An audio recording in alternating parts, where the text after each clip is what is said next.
ಎಲ್ರಿಗೂ ನಮಸ್ಕಾರ. Welcome to ಆಸ್ಟ್ರೋಗ್ರಿಡ್ ಸಂಪೂರ್ಣ ವಾಸ್ತು ಯೂಟ್ಯೂಬ್ ಚಾನಲ್.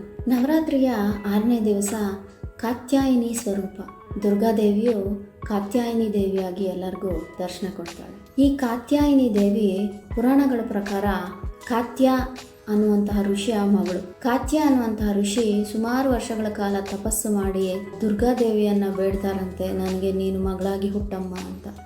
ಆಗ ಆ ದುರ್ಗಾದೇವಿ ಕಾತ್ಯ ಅನ್ನುವಂತಹ ಋಷಿಗೆ ಮಗಳಾಗಿ ಹುಡ್ತಾರೆ.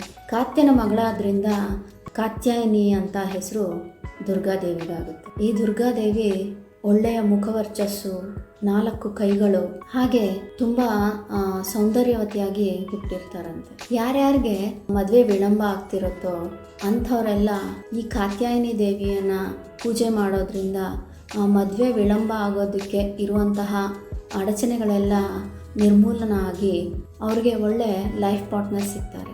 ಈ ಕಾತ್ಯಾಯಿನಿ ದೇವಿ ಮಾನವನ ದೇಹದಲ್ಲಿ ಆಜ್ಞಾಚಕ್ರಕ್ಕೆ ಅಧಿಷ್ಠಾನ ದೇವತೆ. ಆಜ್ಞಾಚಕ್ರ ಅಂದರೆ 2 ಹುಬ್ಬುಗಳ ನಡುವೆ ಇಲ್ಲಿರುತ್ತೆ. ಆ ಆಜ್ಞಾಚಕ್ರ 3ನೇ ಕಣ್ಣು ಅಂತಲೂ ಹೇಳ್ತಿರ್ತಾರೆ. ಈ ಆಜ್ಞಾಚಕ್ರ ಬ್ಯಾಲೆನ್ಸಿಂಗ್ ಆಗಿದ್ದರೆ ಮನುಷ್ಯ ತುಂಬ ಜ್ಞಾನಿಯಾಗಿರ್ತಾನೆ. ಅಂದ್ಕೊಂಡಿದ್ದೆಲ್ಲ ಸಾಧನೆ ಮಾಡೋಷ್ಟು ಶಕ್ತಿ ಅವ್ರಿಗಿರುತ್ತೆ. ಅಷ್ಟೇ ಅಲ್ದಿರ ಅವ್ರಿಗೆ ಫ್ಯೂಚರಲ್ಲಿ ಏನಾದ್ರು ನಡೀತಾ ಇದ್ದರೆ ಅದನ್ನು ತಿಳ್ಕೊಳ್ಳೋಷ್ಟು ಶಕ್ತಿನೂ ಅವರಲ್ಲಿರುತ್ತೆ.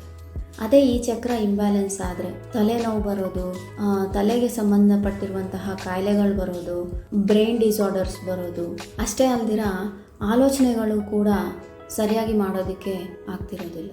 ಯಾರ್ಯಾರಿಗೆ ಆಜ್ಞಾಚಕ್ರ ಇಂಬ್ಯಾಲೆನ್ಸ್ ಆಗಿರುತ್ತೋ ಅವರು ನವರಾತ್ರಿಯ 6ನೇ ದಿವಸ ಕಾತ್ಯಾಯಿನಿ ದೇವಿ ಪೂಜೆ ಮಾಡೋದ್ರಿಂದ ಆಜ್ಞಾಚಕ್ರ ಬ್ಯಾಲೆನ್ಸ್ ಆಗುತ್ತೆ.